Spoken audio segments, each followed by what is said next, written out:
Boa noite, é muito bom estar com você em mais um domingo, onde nós estaremos compartilhando a Palavra de Deus e também dando prosseguimento à nossa série de mensagens no livro de Juízes.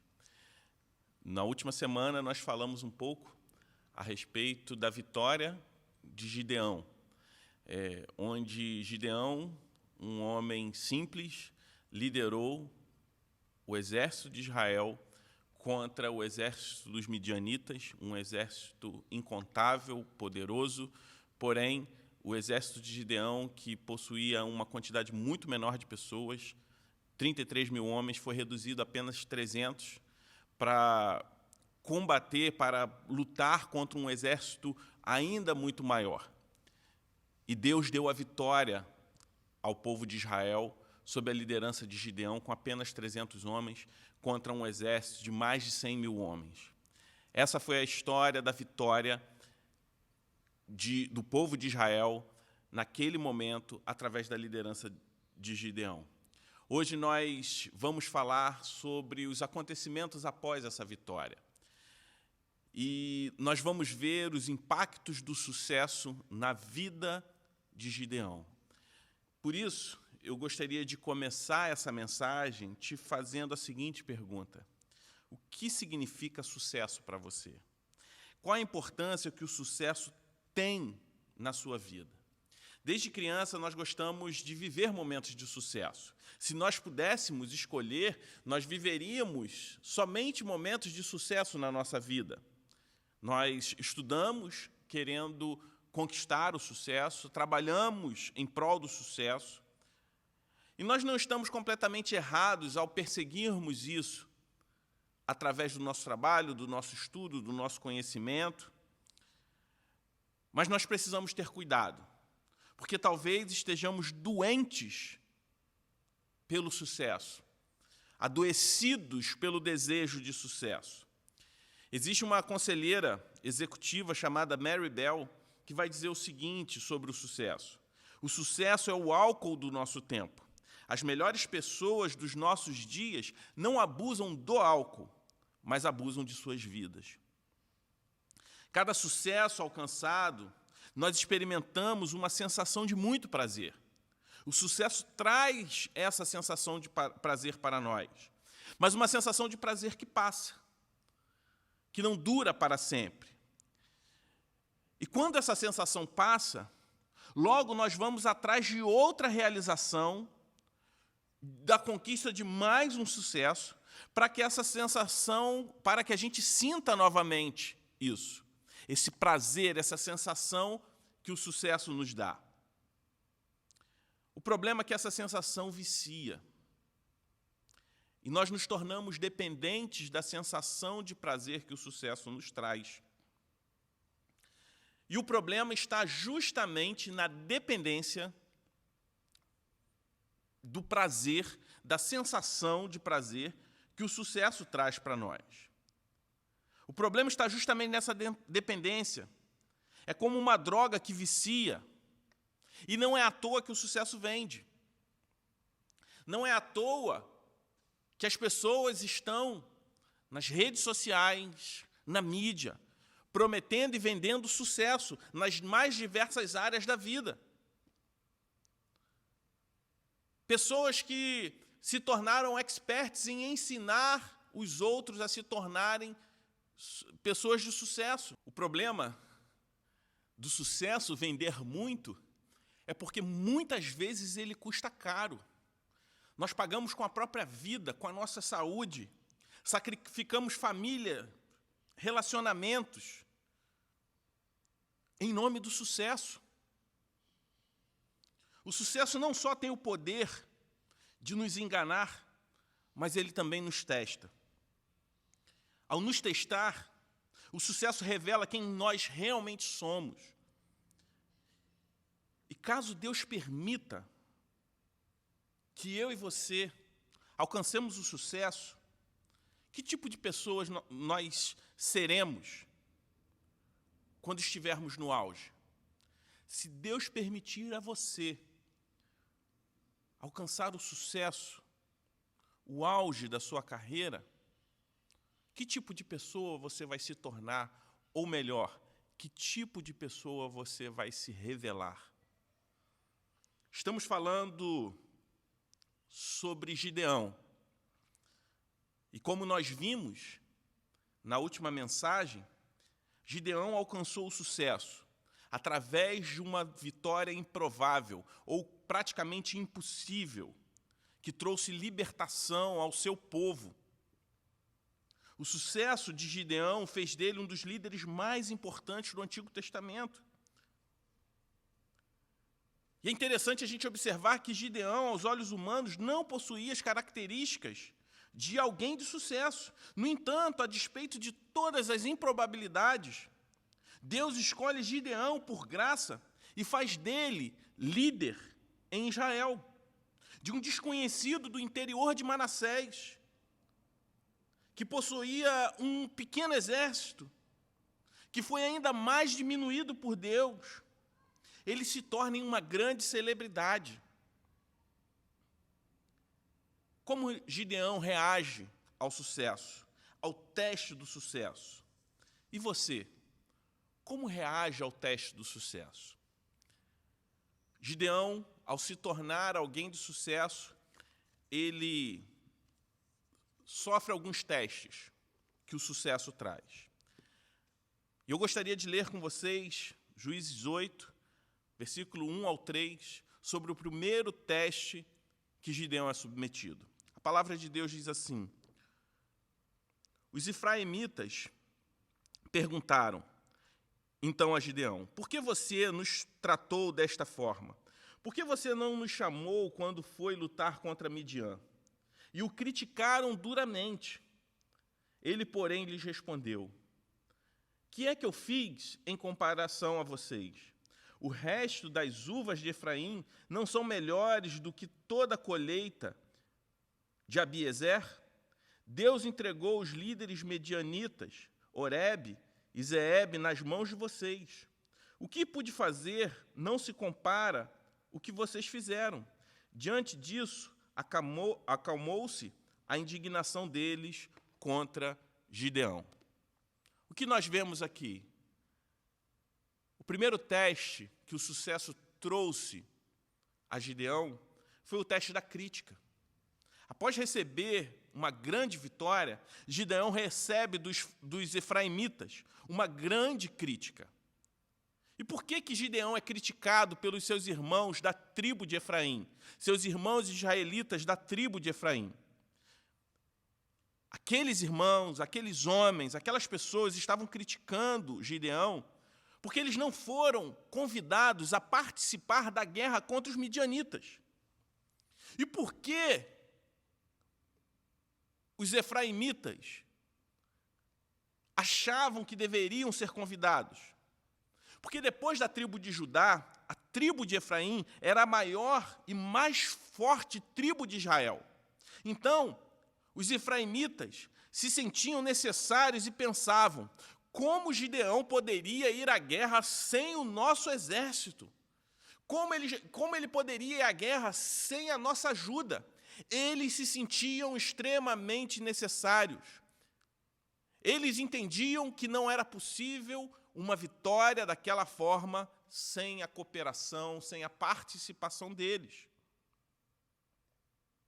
Ao mesmo tempo, a tribo de Efraim ficou insatisfeita porque eles não receberam a glória pela vitória. E isso confirma o que nós vimos no capítulo 7, no versículo 2, quando o Senhor diz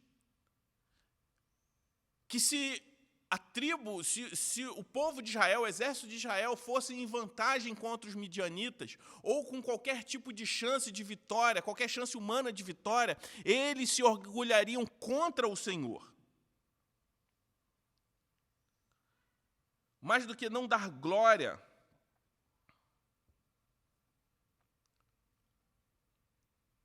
aquelas pessoas, além de não querer dar glória a Deus, eles queriam receber a glória da vitória. Os israelitas da tribo de Efraim não conseguiam se alegrar com o sucesso dos seus irmãos. Eles, além de não querer dar a glória a Deus, eles também não conseguiam dar se alegrar com a vitória dos seus irmãos. Como assim? Gideão era o menor da pequena tribo de Manassés. Como que a menor tribo, um homem simples, poderia receber a glória dessa vitória contra o exército incontável dos midianitas? E o que nós vemos como resposta por parte de Gideão diante do primeiro teste, que é o teste da crítica? Primeiro, Gideão ele foi humilde diante das críticas. Ele reconhece que ele é o menor entre os seus irmãos e reconhece o valor dos seus irmãos da tribo de Efraim. Segundo, ele resolve o problema da crítica apontando para Deus. Ele atribui ao Senhor o mérito da vitória. Foi assim que Gideão lidou com a crítica. E você, como tem lidado com as críticas? Como você tem lidado com a crítica de forma geral? Não só quando você é criticado, mas quando você é tentado a criticar. Quando você é criticado, olhando para o texto sagrado, nós podemos entender que devemos olhar para a crítica como um instrumento de Deus para nos manter humildes. A crítica faz com que a gente se lembre que nós não somos unanimidade, que nós não somos suficientes, absolutos. Sempre que a gente fizer algo, optar por algo, conquistar algo, sempre haverão aplausos e críticas pelo mesmo motivo. Pelo mesmo motivo que você talvez venha alcançar o sucesso, você também vai alcançar a crítica. Se os irmãos da tribo de Manassés, de alguma forma, elogiavam Gideão pela vitória, os irmãos da tribo de Efraim o criticavam. Pelo mesmo motivo que veio o sucesso, também veio a crítica para a vida de Gideão. Então, como nós devemos lidar com a crítica? Como nós nos sentimos diante dessa experiência de sermos criticados? Você se sente diminuído, desmotivado? Saiba que você deve se sentir também abençoado, porque a crítica pode ser um instrumento de Deus para te manter humilde. Mas nem sempre a crítica nos coloca somente na posição de sermos criticados, mas também é uma tentação para nós nos tornarmos críticos. Quando você se sentir tentado a criticar, lembre-se também que a crítica pode ser um instrumento de Deus para revelar a nossa fome por honra e por glória. A crítica dos irmãos de Gideão, daqueles homens da tribo de Efraim, dos irmãos de Gideão da tribo de Efraim, revelou a fome por honra e glória que eles tinham. Assim como os efraimitas, muitas vezes nós não conseguimos nos alegrar com o sucesso dos nossos irmãos, porque nós gostaríamos de estar no lugar deles e ter o sucesso deles. Talvez, quando isso acontece conosco, aponte para uma doença, e essa doença se chama sucesso. Eu não estou falando que você deve ter sempre uma postura de conformidade, que você não deve ter o mínimo de olhar crítico sobre as coisas. Mas fuja de se tornar alguém extremamente crítico, que tem uma personalidade, um espírito crítico. Fuja da companhia de pessoas que criticam tudo, que têm um olhar negativo sobre todas as coisas. Porque pessoas assim se revelam, pessoas frustradas que têm no seu coração uma imensa fome por honra e glória. São pessoas que nunca vão conseguir se alegrar com o sucesso do outro. Nunca vão conseguir se alegrar com o seu sucesso. Pessoas com espírito crítico. São pessoas que precisam do Evangelho. Pessoas que são altamente influenciadas pelas críticas, preocupadas demais com as críticas e agem, tomam decisões somente pensando, levando em consideração o que o outro vai pensar, também são pessoas que precisam do Evangelho.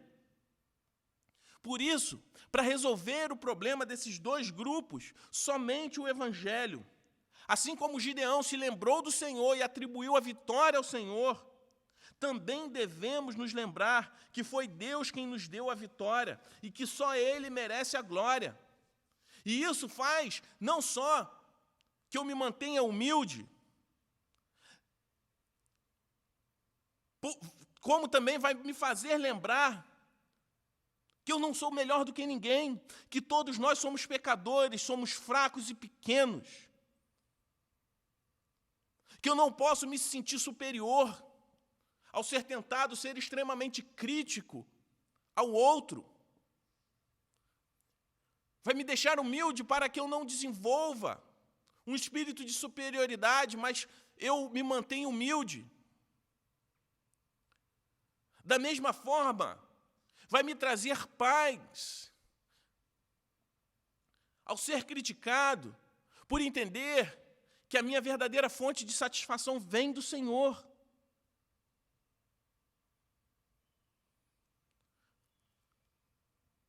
Vai nos trazer paz, porque nós vamos nos lembrar que, apesar de pecadores imperfeitos, o Senhor nos amou, que, a despeito da crítica dos homens, nós somos alvo do amor de Deus.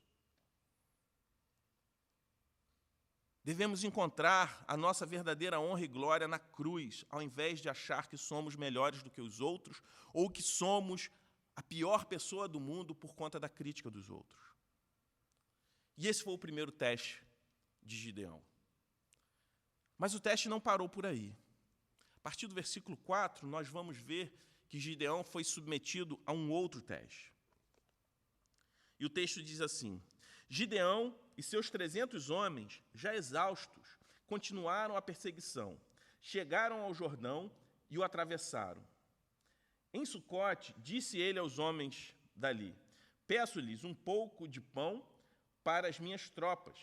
Os homens estão cansados, e eu ainda estou perseguindo os reis de Midian, Zeba e Zalmuna. Os líderes de Sucote, porém, disseram: ainda não estão em seu poder Zeba e Zalmuna? Por que deveríamos dar pão às suas tropas? É assim, replicou Gideão, quando o Senhor entregar Zeba e Zalmuna em minhas mãos, rasgarei a carne de vocês com espinhos e espinheiros do deserto. Dali subiu a Peniel e fez o mesmo pedido aos homens de Peniel. Mas eles responderam como os de Sucote. Aos homens de Peniel, ele disse: quando eu voltar triunfante, destruirei esta fortaleza. Ora, Zeba e Zalmuna estavam em Carcor, e com eles cerca de 15.000 homens. Estes foram todos os que sobraram dos exércitos dos povos que vinham do leste, pois 120.000 homens que portavam espada tinham sido mortos. Gideão subiu pela rota dos nômades, a leste de Noba e de Jogbeá, e atacou de surpresa o exército. Zeba e Zalmuna, os dois reis de Midian, fugiram, mas ele os perseguiu e os capturou, derrotando também o exército. Depois Gideão, filho de Joás, voltou da batalha pela subida de Heres. Ele capturou um jovem de Sucote e o interrogou, e o jovem escreveu para Gideão os nomes dos 77 líderes e autoridades da cidade. Gideão foi então a Sucote e disse aos homens de lá: aqui estão Zeba e Zalmuna, acerca dos quais vocês zombaram de mim, dizendo, ainda não estão em seu poder Zeba e Zalmuna? Por que deveríamos dar pão aos seus homens exaustos? Gideão prendeu os líderes da cidade de Sucote, castigando-os com espinhos e espinheiros do deserto. Depois derrubou a fortaleza de Peniel e matou os homens daquela cidade. Então perguntou a Zeba e Zalmuna, como eram os homens que vocês mataram em Tabor? Então, eram como você, responderam, cada um tinha a porte de um príncipe. Gideão prosseguiu, aqueles homens eram meus irmãos, filhos e minha própria mãe. Juro pelo nome do Senhor, que se vocês tivessem poupado a vida deles, eu não os mataria. E Gideão voltou-se para Jéter, seu filho mais velho, e lhe disse, mate-os. Jéter, porém, teve medo e não desembanhou a espada, pois era muito jovem. Mas Zeba e Zalmuna disseram, venha, mate-nos, você mesmo. Isso exige coragem de um homem. Então Gideão avançou e os matou e tirou os enfeites do pescoço dos camelos deles. Paramos aqui pelo versículo 21 do capítulo 8. O teste, quando nós lemos do 4 ao 21, o teste que Gideão é submetido, nesse momento, é o teste da desconfiança. Neste momento, nós vemos um contraste, um momento paradoxal na vida de Gideão. O homem que venceu uma grande batalha fora do seu território, neste momento, perde uma outra batalha, mas a batalha dentro do seu próprio coração. Gideão reage com ira e violência à desconfiança dos seus irmãos. Gideão não recebeu ordens de Deus para julgar e matar o seu povo, mas para guerrear apenas contra os midianitas. Mas ele se volta contra os seus irmãos, apesar da vitória, apenas por desconfiança. Gideão, de alguma forma, esperava receber o reconhecimento e a honra pela sua vitória.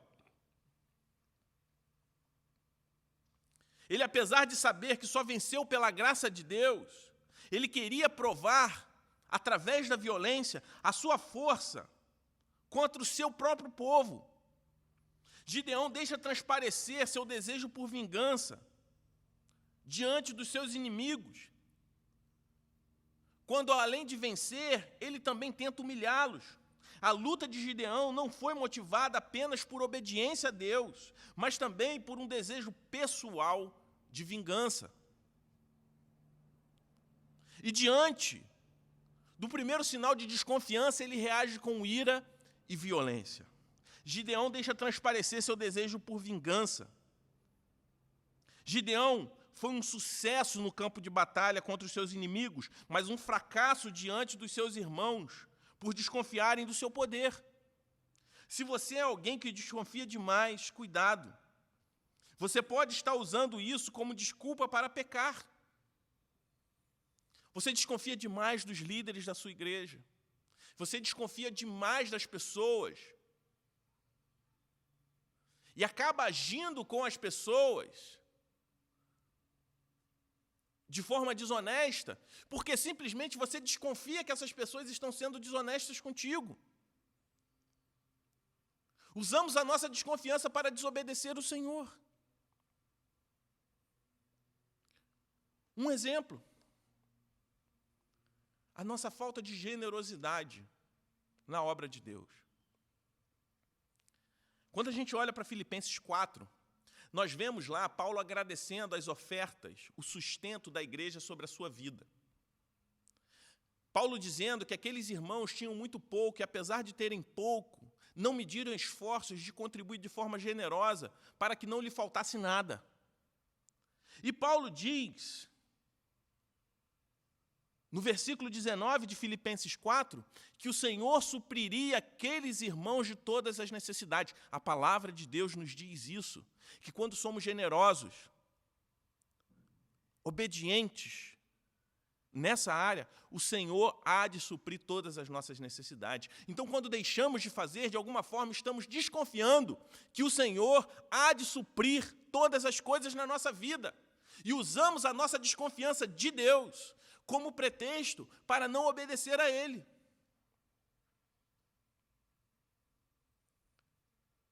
Por isso, cuidado. Não seja esse tipo de pessoa que desconfia de tudo e de todos.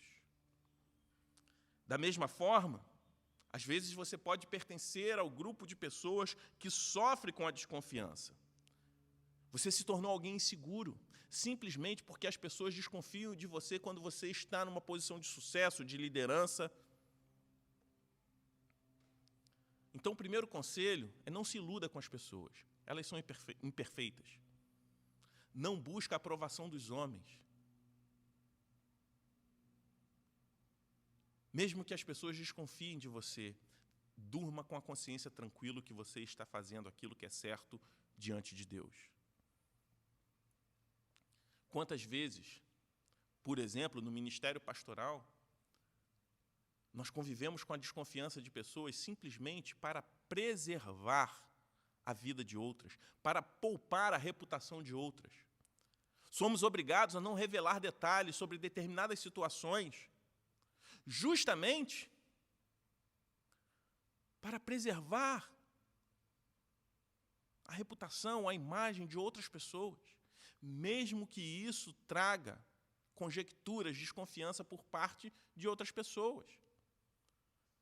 De pessoas que sofrem dessa doença, de desconfiar de tudo, de não dar o benefício da dúvida e confiar em seus próprios irmãos. Também não se iluda pelo poder do sucesso.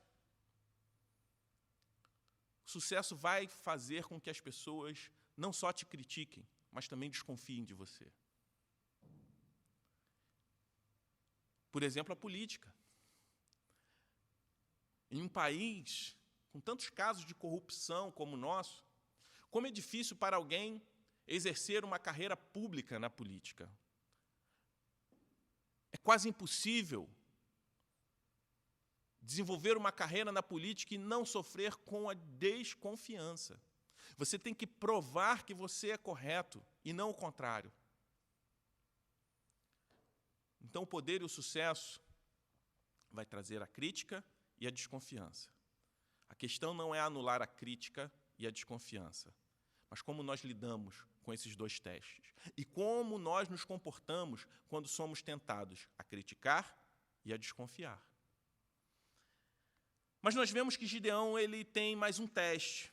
A partir do versículo 22 até o 27, nós vemos o terceiro teste que Gideão é submetido diante do seu momento de sucesso. A palavra de Deus diz assim: os israelitas disseram a Gideão: reine sobre nós, você, seu filho e seu neto, pois você nos libertou das mãos de Midian. Não reinarei sobre vocês, respondeu-lhe Gideão, nem meu filho reinará sobre vocês. O Senhor reinará sobre vocês. E prosseguiu: só lhe faço um pedido, que cada um de vocês me dê um brinco da sua parte dos despojos. Os ismaelitas costumavam usar brincos de ouro. Eles responderam: de boa vontade os daremos a você. Então estenderam uma capa e cada homem jogou sobre ela um brinco, tirando de seus despojos. O peso dos brincos de ouro chegou a 20,5 kg, sem contar os enfeites, os pendentes e as roupas de púrpura que os reis de Midian usavam, e os colares que estavam no pescoço de seus camelos. Gideão usou o ouro para fazer um manto sacerdotal, que ele colocou em sua cidade, em Ofra. Todo Israel prostituiu-se, fazendo dele objeto de adoração. E veio a ser uma armadilha para Gideão e sua família. Gideão, ele é testado pela sua popularidade. O terceiro teste de Gideão é o teste da popularidade. Gideão saiu de uma pequena cidade, de uma humilde família para se transformar em um herói nacional.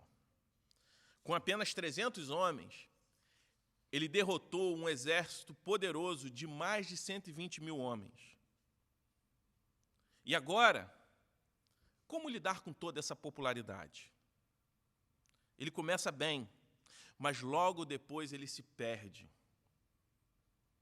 Ele quer ser rei. Embora ele diga que não quer ser rei, o que nós vemos nos versos 24, 26 e 27, mostra o contrário. Se ele não queria ser rei, por que ele pediu os anéis, os despojos de guerra? Por que ele fez para si um manto sacerdotal? Mas Deus chamou Gideão para ser um líder militar, mas ele também quis ser rei. Ele também quis um manto sacerdotal. Ele quis ser mais do que aquilo que Deus o chamou para ele ser. Gideão não estava satisfeito com aquilo que ele recebeu do Senhor. E por isso eu te pergunto, como você lida com a popularidade? Como você reage diante dos momentos onde você faz algo que torna você popular, mesmo que dentro de um círculo social, mesmo que isso traga uma popularidade restrita ao seu ambiente de trabalho, entre os seus familiares, entre o seu círculo de amizade? Cuidado. A popularidade pode nos levar a pensar que somos reis ou rainhas. Gideão era um líder militar, mas a popularidade fez com que ele pensasse que ele era o rei e o sacerdote. Gideão sabia quem era, mas ele se esquece disso diante do grito da multidão. E nesse momento ele tenta tomar a glória para si. Mais do que qualquer outro ídolo, o sucesso pessoal pode nos dar a impressão que somos deuses, de que o nosso valor e nossa segurança estão na nossa sabedoria, no nosso desempenho, na força do nosso trabalho. Saiba que você não é tudo aquilo que algumas pessoas dizem que você é. Cuidado com os muitos elogios. Saiba receber um feedback positivo, mas tenha cuidado. Da mesma forma, quando você recebe uma crítica depreciativa, saiba que você não é tudo aquilo que as pessoas estão dizendo que você é amado por Deus. A popularidade pode fazer com que você deseje receber mais do que você recebeu do Senhor. Sendo assim, tenha cuidado. Tenha cuidado com o que você deseja. E, ao mesmo tempo, esteja satisfeito com o que Deus te deu. Lembre-se que Jesus tinha todo o direito de ser chamado de rei, mas ele escolheu ser chamado de servo. Cuidado com a popularidade. Não tenha medo de fazer algo relevante para as pessoas. Não tenha medo de fazer algo que vá beneficiar muitas pessoas, simplesmente para não se tornar popular. Apenas tenha cuidado caso a popularidade venha. E por isso Gideão ele é testado, ele recebe um quarto e último teste.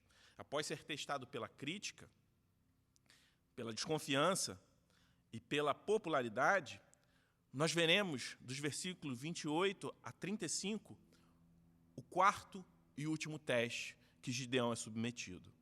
A palavra de Deus diz assim, Juízes 8, de 28 a 35, vai dizer: Assim Midian foi subjugado pelos israelitas, e não tornou a erguer a cabeça.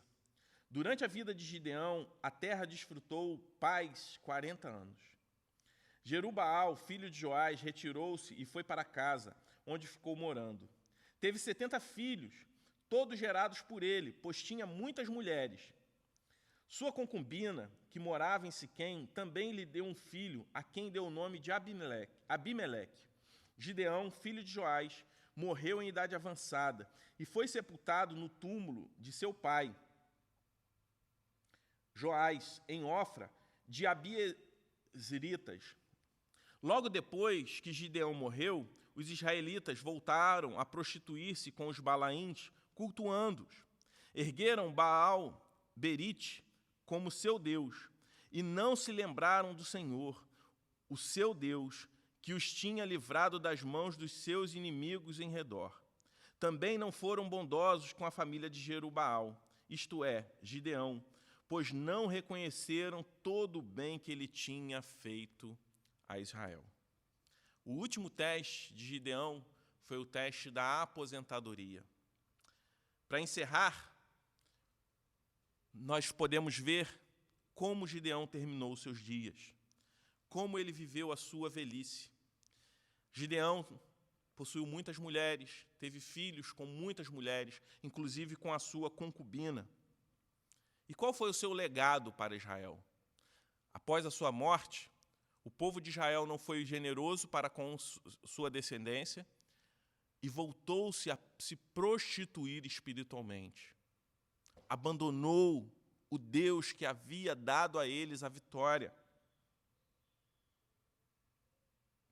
O povo de Israel, apesar de ter vivido 40 anos de paz por causa da vitória que Deus deu a Israel, após esse período, o povo se esquece de Deus e dos seus feitos. Gideão se perdeu, viveu com muitas mulheres, gerou muitos filhos. Apesar de viver dizendo que não queria ser rei, ele deu ao seu filho o nome de Abimeleque, que significa, meu pai é rei. O discurso de Gideão era um, mas as suas atitudes revelavam o contrário. Gideão também falhou ao não deixar um sucessor, ao não se preocupar em treinar um sucessor.